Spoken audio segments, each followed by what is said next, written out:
welcome to assignment 3 here in week 2, week 2, all right? And this is what you're kind of forced with, and then you're asked to go and read through all the section, and I do think you should do that. But even at that, you might be a little overwhelmed. So I'm going to try to do this for you and help that you will not, or hope that you will not be so overwhelmed. Okay, when you bring this up, and basically I just downloaded this off of the page like it asked me to. The other thing I like to do is I like to pull off, this is the finished product, and I'm going to put these kind of side by side so that we can look at them as we need to. Here's the one that we're working from, here's the one that we're trying to get to, all right? So I like to go back and forth. Now in looking at this, we also need to be sure you go to Window and bring up Layers, so we have this thing. And when we are bringing up layers, in order to work on something, and I'm going to work on the background sky first, you want to be sure you have that selected in Layers, otherwise nothing will really work the way you want it to. Alright, now that means I've got this right here. See, you can tell that when I start moving it around. Now I'm going to have to free transform this and rotate it, and in order to do that, what I'm going to do, there may be some keyboard connections here. I'm going to go up to Edit, and you can kind of see part of it there. I'm sorry I don't have all this in on the screen. And go to this part under Edit that says Free Transform. When that happens, you see these little handles that come up.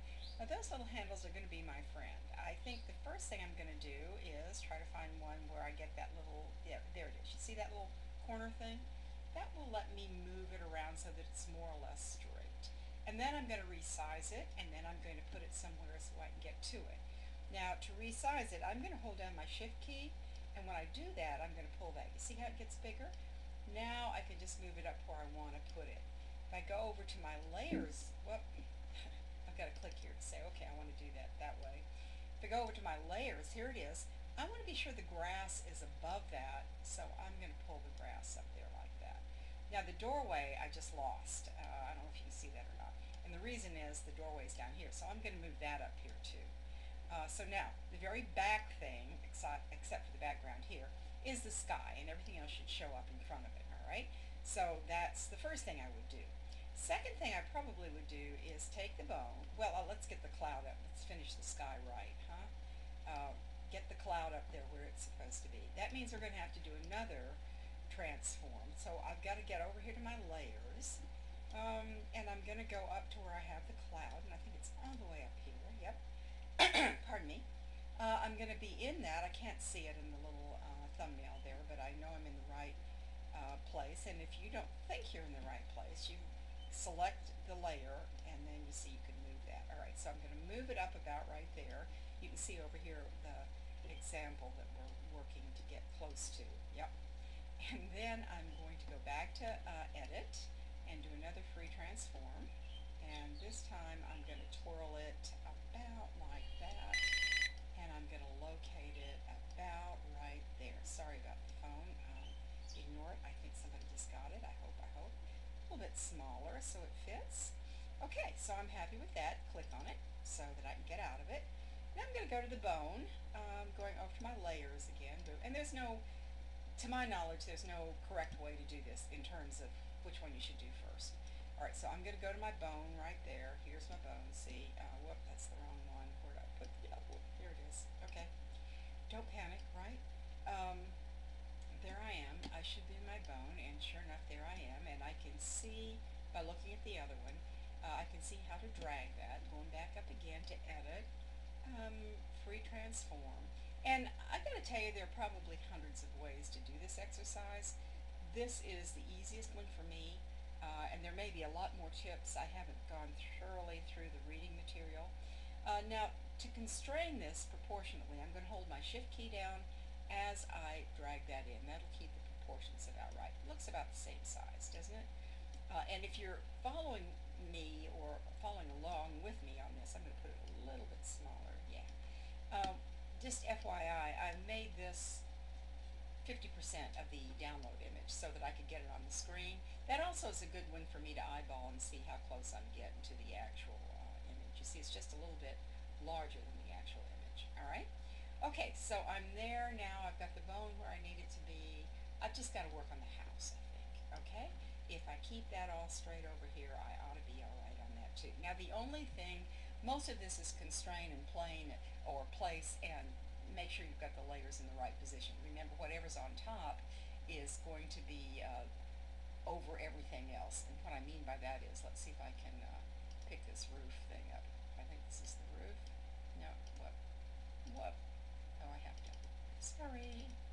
Okay, pick this roof thing up. I think this is the one. Yeah, you see? That goes under because the cloud's all the way on the top on my layers right here. That means anything else is going to be under it, and I just arbitrarily chose that roof to show you. So when I move it, you see it's under that cloud because the cloud's on the top of your layer list. Alright? Now, it's a matter basically of doing the same thing, free transforming, twirling it, getting the size about right, and you're just eyeballing this.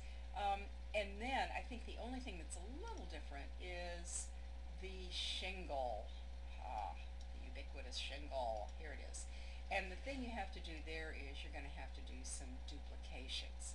Now the best way to do that, I think, is just to go up here, select that layer, go up here, and when that little menu bar, and you can't see it all, maybe if I move it over you can. Alright, select this. See, it says duplicate layer, and because I've highlighted the shingle layer, that's the one that's going to duplicate. I get this dialog box and it says, do you want to do this? And I say, okay. And then in the layers, we now have a shingles and a shingles copy. Now, so that I have some sort of method to my madness, let's count the shingles. 1, 2, 3, 4, 5, 6. So you only have to do that 6 times. And after you've done it 6 times, then you will have enough, or after you've got 6 of those, you don't have to do them 6 times. Actually, you only have to do it 5 times. I've already done it once, so I only have to do it a few more times. And if you're saying, well, I only see one, well, the reason is this one's on top of the other. See, so when I move it, that's what happens. Now, the only other thing I can point out to you is that for some reason, on this copy, you'll see where the roof is, and for some reason, be very clever, they're trying to trick us. Right here, you'll have 2 roofs. Well, obviously, you don't need one, right? And the thing to do under that circumstance is you can hit that layer, one of the roofs, it doesn't matter which one because they're the same thing, and you can go up to this menu bar and hit delete if you want, or you can drag it to the trash. Can you see that down here? I could drag this whole layer down there if I wanted to, put it in the trash. That's not what I want to do either. The other thing I could do is just click it out. Take that eye right there and let's just conceal it or hide it. Alright? So that is the way you're going to do it. And then it tells you at the end to flatten the image and basically, and that's just so that you can upload it to a JPEG, and I think that's what you're supposed to do, and upload it in the smallest file size. Alright, I'm going back real quick here to be sure it's a JPEG you're supposed to upload it to. No, it's a PSD format, so don't flatten it. Alright, just upload whatever you've got in those layers, and makes it easier for me. Then I can go back and look at what you've got and make sure that I think you're doing it right. Okay, that's really all there is to that. I hope that was of some help to you, and I will see you soon when you put these submissions in. Thanks very much.